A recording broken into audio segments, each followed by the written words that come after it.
Well, welcome. Today, our open house, everyday excellence conversation topic is exceptional client service. And I am so glad I get to welcome Yonette Fine with me today. You bring such fantastic energy, dedication, insight, and professionalism to your work. And your success in the luxury market is a testament to that. So I am so excited to have you on today and for our listeners to learn from your experience. Oh, thank you so much. I am very excited to be here. So thank you. Yeah. I love what I do. So I'm excited to share. I mean, anything I can put out there that's helpful to people, I'm ready. Okay. Well, you've built a remarkable career in Portland's luxury market. You're known for being an expert in our luxury market. And you're also doing that while raising a family. You've got 3 super awesome kids. You've got a husband. You guys run a design business, an international design firm. So when you zoom out, what do you think actually makes that all possible? How are you doing all those things? How am I? I wish it was just me. I mean, it's a group effort, right? I like everything.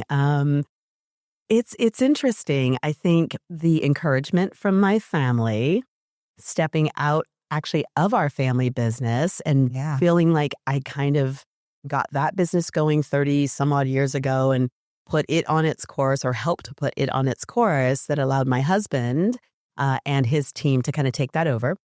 And then, of course, raising munchkins. You learn a lot when you do that. Mm-hmm. You learn a lot.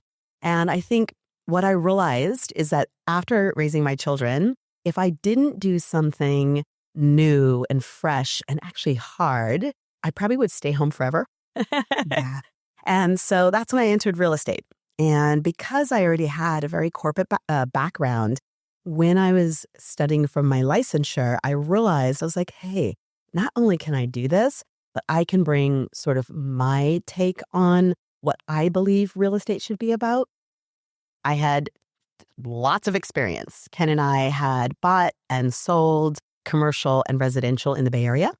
And so I was able to sort of kind of look back on those experiences and thinking about those realtors, how I was with them and how I thought I did everything. Mm-hmm. I will never say that again. But as I studied and I gained knowledge and sort of bumped it together with what I knew to be true in my corporate world, my corporate background that I had experienced, I just thought I could kind of do something a little bit different.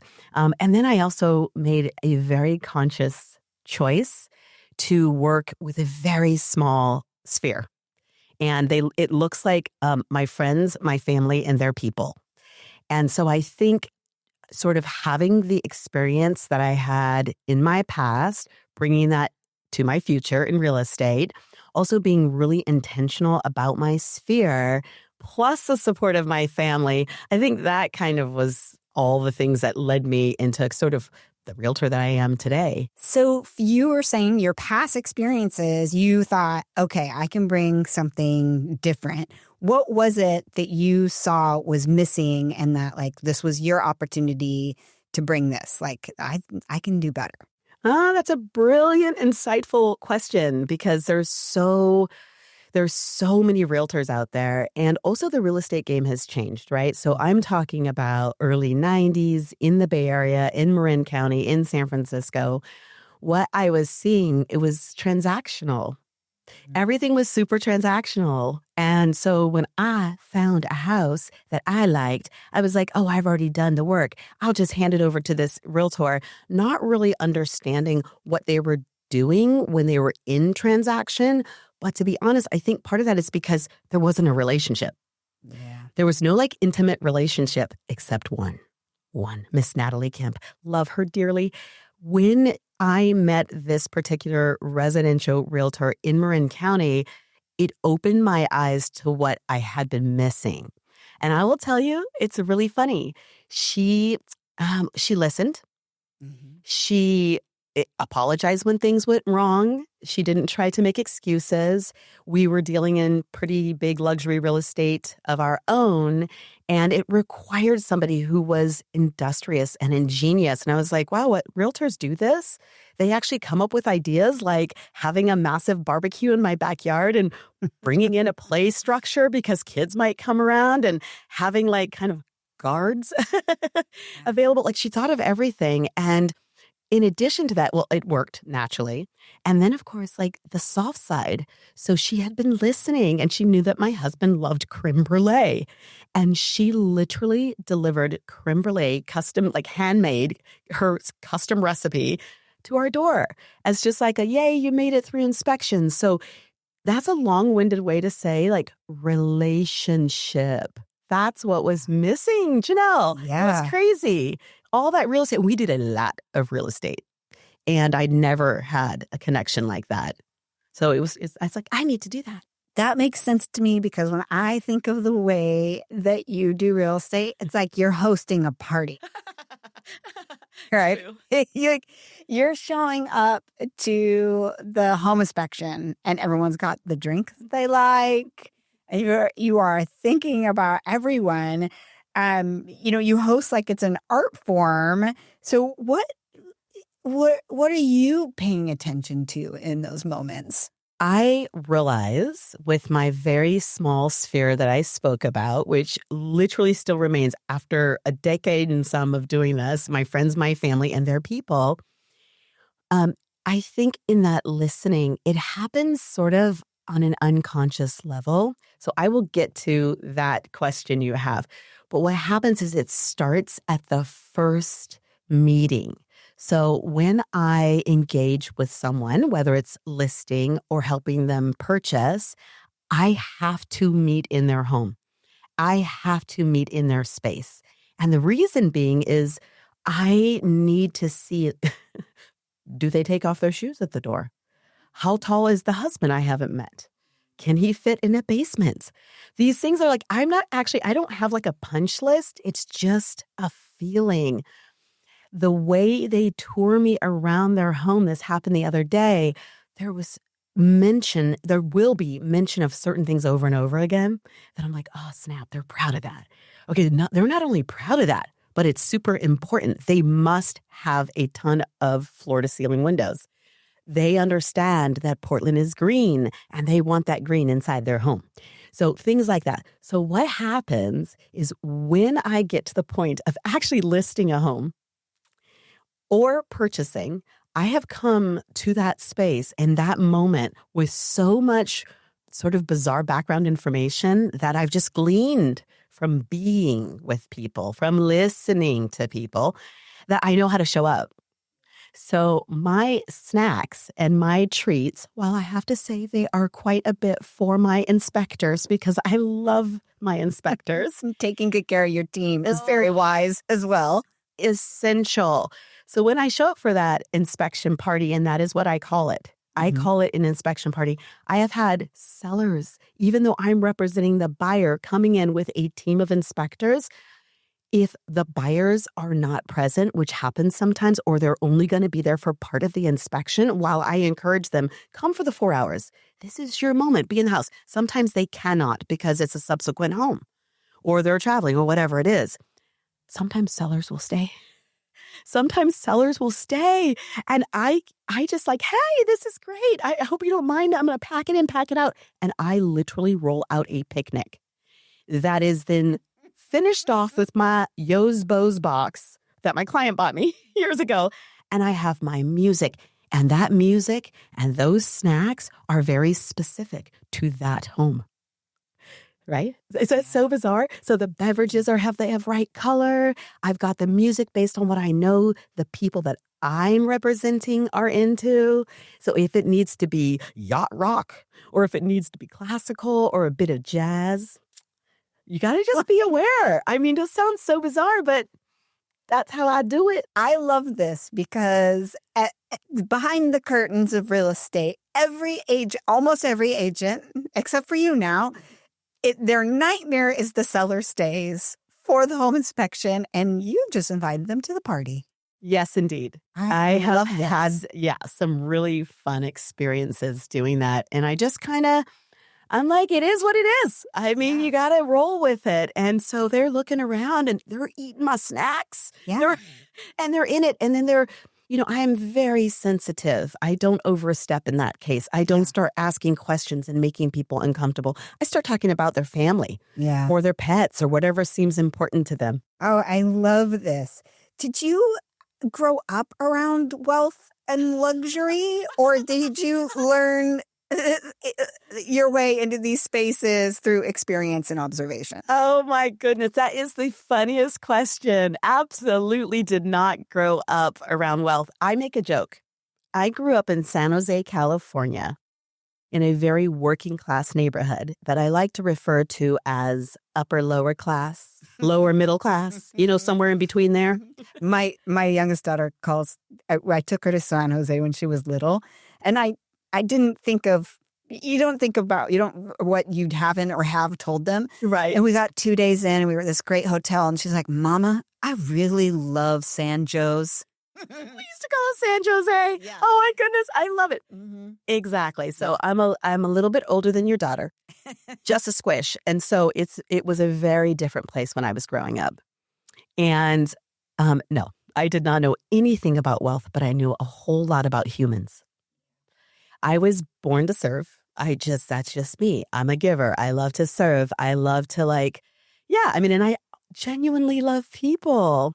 And so I don't know how it happened. My husband also did not grow up in wealth. He grew up in Detroit.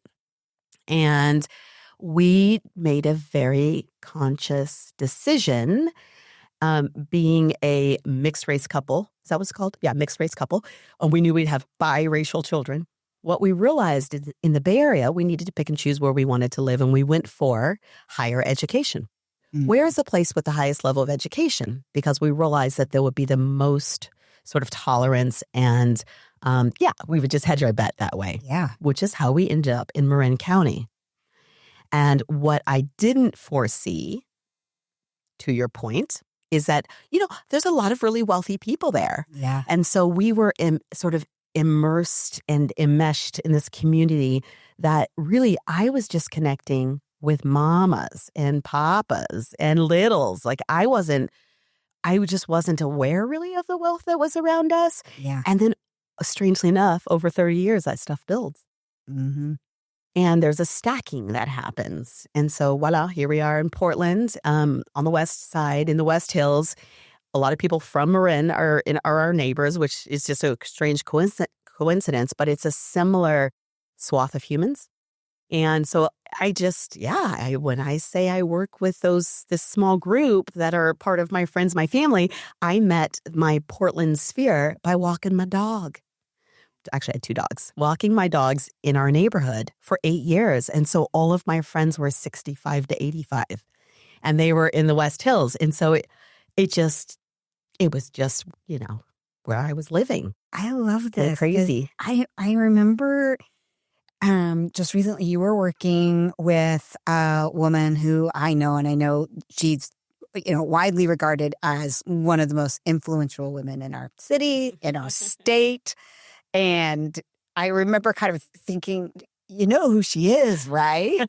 And because her power and status seemed almost totally irrelevant to you. But I also have, as I walk away from that thinking, I walked away thinking like, maybe that's your ability. Like you meet people simply as people, and that allows for people to be at ease. And I also imagine when so much of the world sees many of the clients that you work with through their titles or their personas, that it must feel incredibly refreshing and humanizing that you step in and you just see them fully. You see all the other parts of them and you're open to share all those other parts as well. Yes, that's a really good point you bring. I know exactly who you're referring to. And she came to me after being involved together in some philanthropy. And I love her dearly. And the particular person you're referring to, as I find this with a lot of people. Well, first of all, I'm not from here. So the answer is I didn't know. Yeah. I knew I had a mad crush on her because she's an incredible philanthropist. Yeah. But the truth is that crazy enough, she showed me who she really is, which allowed me to decide to work with her. Because out in the world, there's a little bit of a different person that people see and are terrified of. Yeah. or enamored of. So it goes either way. And because she showed me who she really was and was very, very vulnerable with me, I was able to say, all right, that's that person. I think we're a good fit. Yeah. Today, I have a meeting with someone who tracked me down who's in that same sphere, but internationally. Yeah. But they're right here in Portland. I bring that up because not that this person and I are doing real estate, we're having tea. We're going to go have some tea. We're going to have some fun. But she found me after 10 years of us being separated because she was going around the world and I was busy doing the things I do. And she said, I don't want to lose you again. Let's get together. But here's the deal. In Portland, what I found, unlike the Bay Area, is that everyone is accessible. And so it's hard for me to know really who's who. And plus, it's like so exhausting to try and, I don't Google people purposefully because it gets very stressful. I try not to Google them. I don't want to know. But I will say in Portland, what happens is like people are so accessible, does not matter their status or their, high, low, medium. It doesn't matter. They're all at the Grosh. They're all on the trails. And they're all for the, if you all get along, you get along. That's when you say they're all at the grocery, it reminds me of this story. Our manager came in and said, I ran into Yonette at New Seasons, and she was talking to someone in the checkout line next to her, and they were also talking to someone in 2 checkout lines away from them, and the whole store was engaged in like Yonette's party at the checkout line. I was like, that sounds about right. Oh, God, I'm so embarrassed. No, that sounds about right. Oh, no. I love that. I love this town. I love this town for that. It's very rare. So when people hear luxury, and again, this a Portland conversation, it's probably different in Marin or here, I don't know. But when people hear luxury, they often think price point or prestige. But what does luxury actually mean to you? Wow, that's a great question because luxury has changed. So to me, when I first got into real estate, I've got this like California brain. And so I was thinking, obviously you're dealing in $1 million homes. However, when I first started in 2015, I think is when it was, luxury really in Portland started at about $850. It was like, I remember it being $850 and up. And then I met the likes of a gentleman down in Lake Oswego who I love dearly. And he does $9 million houses in Portland or the greater Portland metro area. I don't know if there's a $9 million house in Portland proper, probably off Skyline, but he's mostly Lake Oswego, Denthorpe. So there are levels to it. There are levels to luxury, and I'm finding it out every year. Yeah. Because I feel like, okay, well, I do luxury, but I realize there's ultra luxury. There's a space that I've dubbed that's like, I make this stuff up, but like north of, say, 4 million or north of even 3.5 is like kind of ultra luxury, right? So I think for me, honestly, there's price point to it for a fact. Because what I found in the luxury space is that real estate moves differently. There are different things that people are concerned with or not concerned with. Yeah. Yeah. There are, this is such a big question, but I'm sort of grappling with it a little bit, right? Because, you don't want to sound bougie. You don't want to be off-putting to say, I'm a luxury realtor. But the truth is that is what I am. I do luxury real estate just by the nature of the beast, right? Because I only work with certain people. It turned out they lived in these places. However, to your question, I would say that luxury is about price point. It is also about what happens when you get into a home, right? Because if I'm saying luxury and it's 1.2 or 1.3 or 1.5 or whatever it is, you start getting into those houses and those finishes, like all of those finishes, fixture, all the things, they're elevated. Yeah. And so it's about a little bit what's in the house as well. and then the grounds. Like what's happening in on the grounds? Right. So anyway, I don't know if that answers the question, but I'm kind of all over there with luxury because I'm still learning what is luxury in Portland, Oregon. Yeah, price point, but also the actual property. Yeah. What does the property You also possess? bring up a really great point is that in each micro market or price range kind of has its own weather patterns, so to speak, right? They move at different times. They go on the market at different times. Their season to be on the market is different times. And you really have to know that when you're going in to advise a buyer or seller because the market is different than the majority of our market or the medium like price range. When we look at all the statistics and the averages, it's like, yeah, we have about that. And then there's this whole other market and it operates by separate rules. And that's stratus. So true. So true. And I'm learning. Yeah. Can you share an example of like what amazing customer service means to you or the best service you've ever experienced and how did that shape the way that you work? I mean, you had mentioned your agent in Marin and that's like a wonderful example, but like outside of real estate, what's some of the best service and what do you think that magic is in that? That is something to consider. Yes, that realtor really sort of set the groundwork for the realtor that I strive to be every day. Because just a little tangent is that sometimes baby's tired. Yeah. Sometimes I get tired. And sometimes I say, oh, do I have to do that thing this time? And the answer is yes. You need to do it every time. Every time, because that's how things start to slip and slide, and then you start kind of marginalizing your service. I have received service that I don't know how to say this without sounding ultra bougie.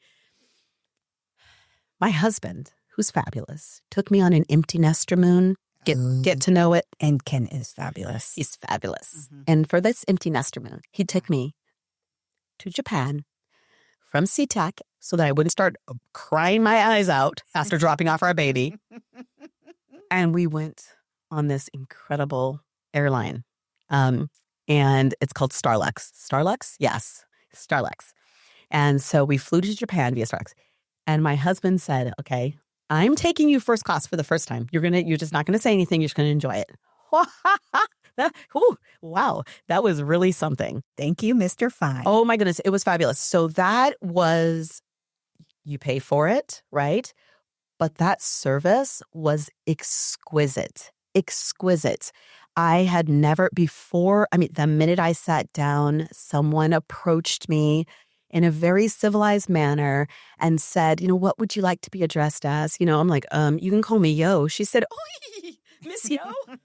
Oh, okay, Miss Yo. So everyone during the flight had to come and say my name because they just thought that was the coolest thing. But what it was they were always there without feeling like they were in your face, smothering you, right? As your daughter would say. They weren't in your face kind of smothering you. But the minute you had a thought, they were just there to like hand you something that kind of answered that question for you. I got up to use the restroom and it was getting late. And I came back and my chair had been converted to a full bed with a mattress topper, with pajamas, slippers, and some kind of beverage. And I was like, is this my seat? Did someone, what just happened? So not just the comfort of that bed seat combo thing, but it was being on top of it. It was being there. It was being aware, watching, not smothering, being 3 steps ahead of me, knowing what I might need based on their experience. And that was crazy. Probably will never happen again. But man, was it good. Oh. So I think that, I don't know if that answers the question, but I would say that is service. You pay for it. You expect it, I guess. People that do that regularly.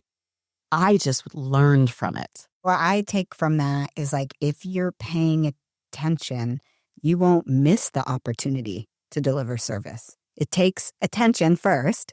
Oh, she's left and got up.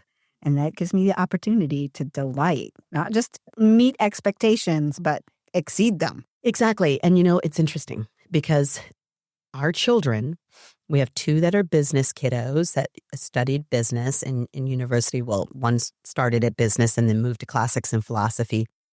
The third is our little science baby. So he's doing bioengineering. The other 2 that are in business, when they were fortunate enough to secure their job internships over the summers, which is a thing in the business world, I told them, when you go into this space as an intern, I want you to always be 2 steps ahead. Pay attention. And it's funny because this is exactly, to your point, right? That's exactly what she was doing on this flight for me, which was lovely. So good. But my kids, I'm having this memory. I'm like, Maya, Kai, it's not enough to just show up and be there. You need to make yourself completely irreplaceable. And to do that, you need to be 2 steps ahead, which means listen, learn, and act. So, okay, I'm going to do like a quick lightning round. Got it? This is fun. So what's actually different about selling luxury real estate, and what do people get wrong about it? What's actually different about, okay, got it. What's different about selling luxury real estate is that for me, I feel it is very important to remember that your sellers don't know the world. I'm going to answer both of them. Don't know the world of real estate at all. Yeah. What people get wrong and what you need to know is that, right, I'm the expert in real estate. You are famous and whatever else you do, but you don't understand even the simplest things about real estate. So I think it's super, super essential to not assume. For agents who want to elevate their client experience starting now, what are 1 or 2 practices they could implement immediately? Right. So when you say elevate, I don't want to assume you mean to sort of grow their business up in the luxury space? Yeah, they want to take their client experience to the next level. Just be more referable than the person that they worked with before. I would suggest getting out in it. That's super important, is that I do not do traditional marketing. I have a very small, tight sphere, and I just touch them very irregularly by paper and by email. But I touch them all the time in person by dates. I'm talking get out in it. That's I believe that's how you can elevate your experience, because you will have better takeaways if you are in a space in which people are comfortable hiking, grabbing tea, going for a happy hour, grabbing a dinner. They're in an environment where they're going to talk, and you will learn. So get out in it is a big deal, I think, and also get involved. So in growing your sphere, right? So not so much maybe about elevating the individual one-on-one experience, but like in growing your sphere. I love being involved in nonprofits. It's so much fun. And then you're just around people. And so you will ultimately pick up clients. I mean, slowly but surely. So I don't know. You're also meeting people who are passionate about giving back. Yes. And they love to form connections. They care about their community. There's so much alignment. I meet people through philanthropic activities or OMSI that always they're like, oh, Yonette? We love you. And it's like, yeah, it was makes me so proud. Yes. And I think I would also add to that is to make yourself like the best realtor. Realtor is that you gotta know your neighborhoods. Yeah. You've got to know what's going on. Yeah. And I think all of what we just said, the getting involved, getting out in it, you've also got to get out in your neighborhood. And I have one, I don't really compete so much, but like I have won listings where I have helped people to understand what's going on their own streets that they don't know. So you need to know that creates it's value, right? It's your value that you bring expert in that market, in that neighborhood. It's awesome. What's one habit you've built that consistently leads to referrals even years later? Well, there are a few habits, but let's see. One of the main habits, it's going to sound crazy. People love gifts. Yeah. They love gifting. They love gifting, but intentional gifting. Yeah. So I've been known to do, I mean, I could go down a list, but really, again, it's about know your client, understand their needs. Even if you think they have everything, there is something they have said to you that is meaningful. And if you intentionally gift to that, as opposed to just, oh, they also get sparkling, don't get me wrong, but as opposed to just your bottle of sparkling, for some reason, they remember that.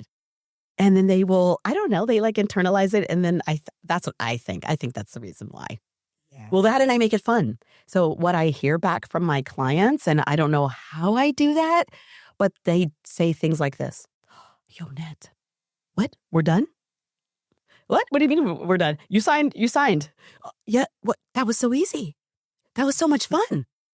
So somehow that's been the thing. And they will refer me and they will tell people, oh, she makes it. She knows everything. like I don't know everything. Oh, she makes it so easy. So fun. It was like, I didn't even come to town. She sold my condo and I never came to Portland.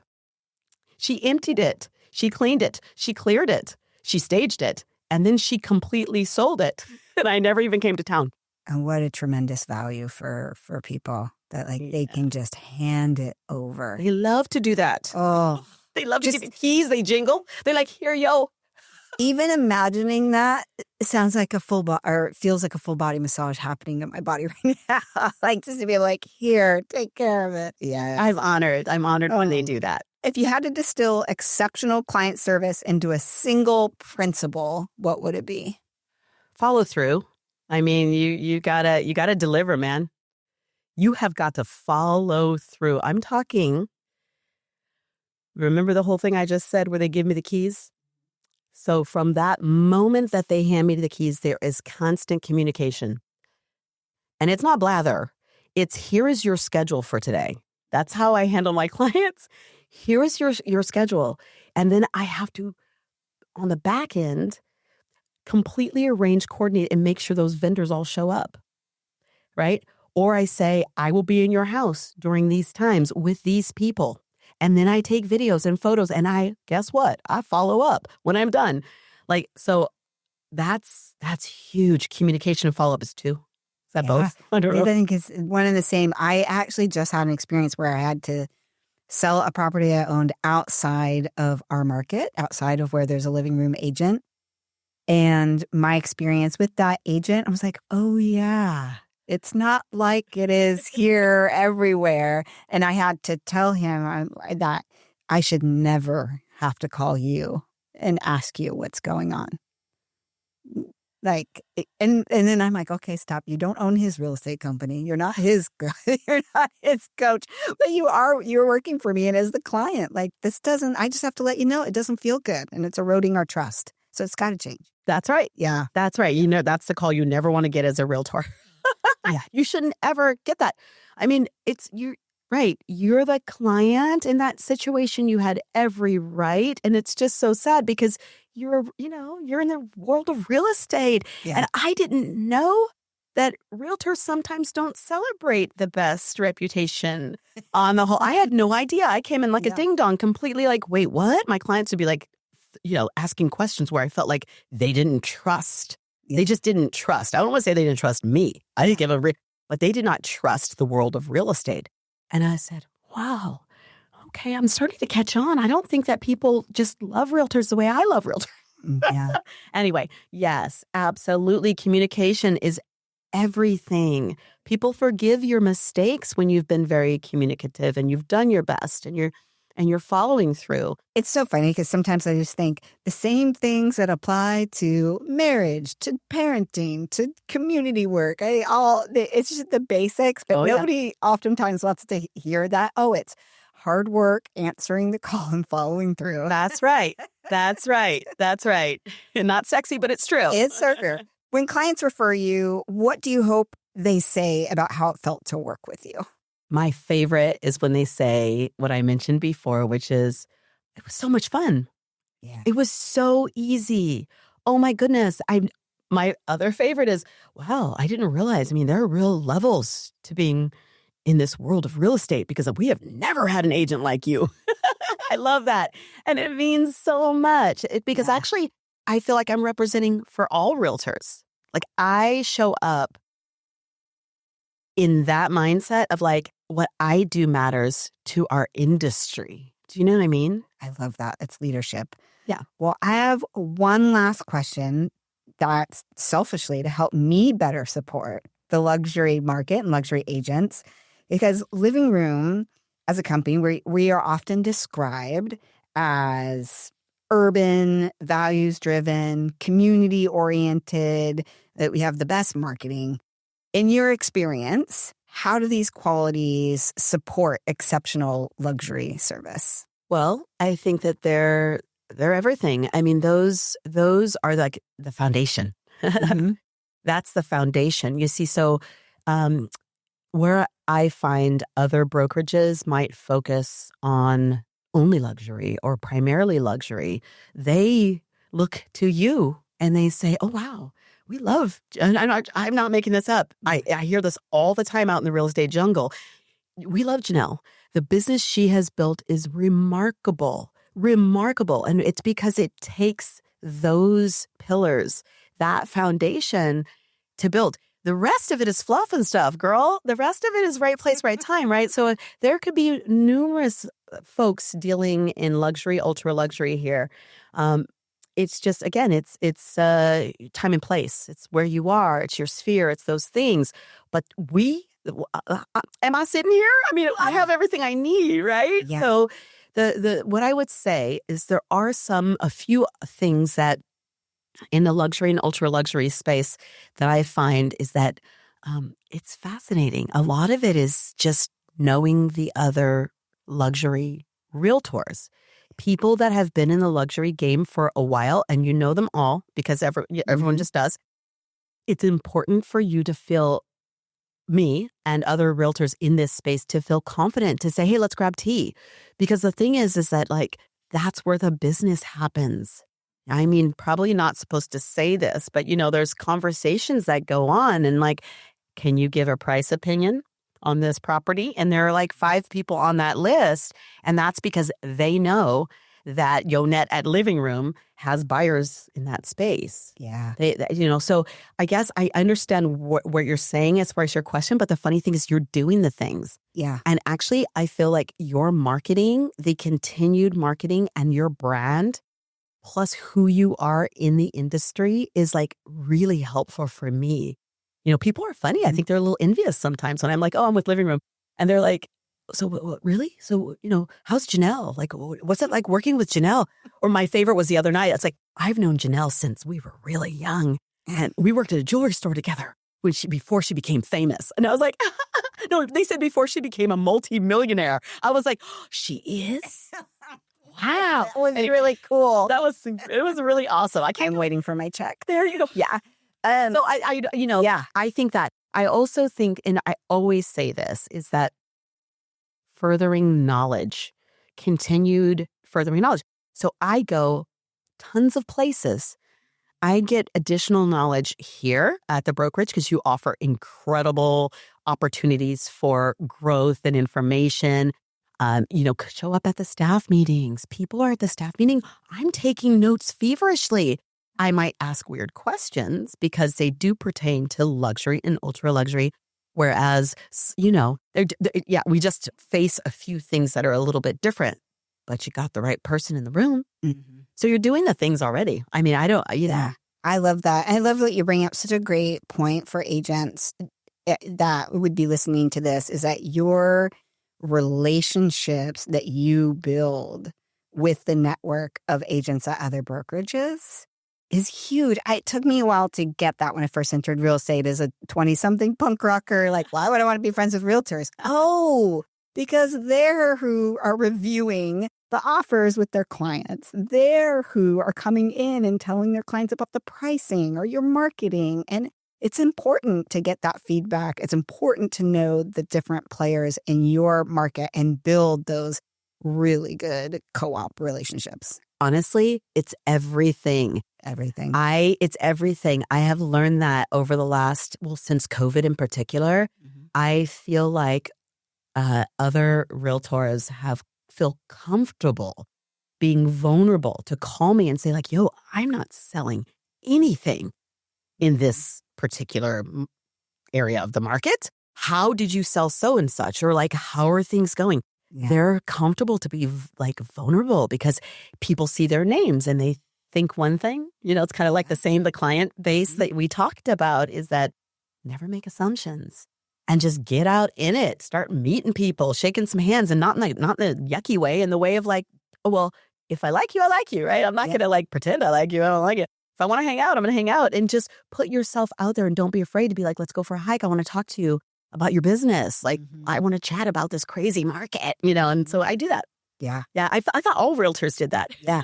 It's such a good practice. And that's something I've tried really hard to do as a brokerage owner, is meet with as many brokerage owners as I can and build those relationships. And people are always really surprised sometimes. They're like, what? You were having lunch with who? Right. Like, but you guys are, and I was like, friendly competition. Yeah. And who else knows what you're doing better than these people? So that's exactly it. And then we learn from one another. Yeah.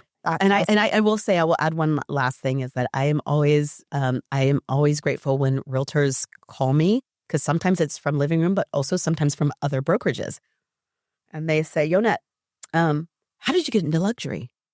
And I'm like, what? I don't know. I was just there and I met, but I love to be a helping hand, or like, oh, Yonette, I have my first $1 million listing. This used to happen weekly. What do I do? I mean, like I said, some at Living Room, but some outside of Living Room. What should I do? And so what do you think you should do? And they'll tell me. And I'm like, yeah, you nailed it. That's exactly what you should be doing.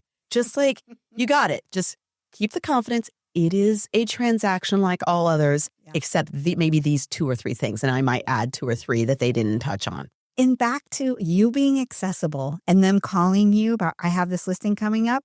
You're the first $1 million buyer with that information, right? Exactly. Right, exactly. Yeah. Yep. That's the friendly cooperation. Yes. I am so grateful that you took the time to come in and share all of your experience and magic. It's always a delight to spend time with you. And is there any one last thing that you would say that you wish you had known when you first started in this business that you would tell an agent listening to this? Don't believe the hype. Don't believe the hype, man. There's so much garbage going on right now. If I were a new realtor just starting right now with all of the cucamonga chaos going on in our country, in our market, in the real estate world, put your head down. Do not believe the hype, because you'll find it hard to get. I would find it hard to get out of bed if I believed everything and was like under the crush of all of the news and the things. Just take a deep breath, chart your course, and get to it. Yeah. Get up and get out and get off the devices. Get off the devices. Oh, don't get off this show right now, but you know what I mean. Yeah. Get off your devices, but not this show. Not this show. This is useful. Well, thank you so much. This has been such a blast. Yeah, thank you, yo. Yeah, of course. Anytime.